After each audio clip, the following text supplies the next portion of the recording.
जी महापरिनिर्वाण स्थळ आहे ते महापरिनिर्वाण स्थळ त्या बाजूला आहे, परंतु आपण इथंच राहतोय समोर. पहिले हे स्थळ बघणार आहे आणि जे महापरिनिर्वाण स्थळ आहे तिथं थोडासा मोठा कार्यक्रम घ्यायचा आहे बसून आपल्याला. म्हणून पहिले या स्थळाची माहिती थोडी सांगू की हे स्थळ काय आहे. आपण त्या ठिकाणी जाणार आहे.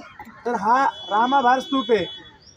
भगवान बुद्धाचं महापरिनिर्वाण झाल्याच्या नंतर भगवान बुद्धाच्या पार्थिव देहावर ज्या ठिकाणी अंतिम संस्कार करण्यात आले, ज्या ठिकाणी अंतिम संस्कार करण्यात आला ते स्थळ म्हणजे हा रामाभार स्तूप आहे. साधू साधू साधू. अनेक लोकांचं मत आहे की भगवान बुद्ध वारले नाहीत, बरोबर ना. त्या दिवशी जे आपण सांगत होतो हो हो हो. काही लोक बुद्धाच्या फोटोला हार घालत नाही. भगवान बुद्धांचं महापरिनिर्वाण झालंय, ते वारले नाहीत, मग त्यांना हार कशाला घालता. त्यांनी सगळ्या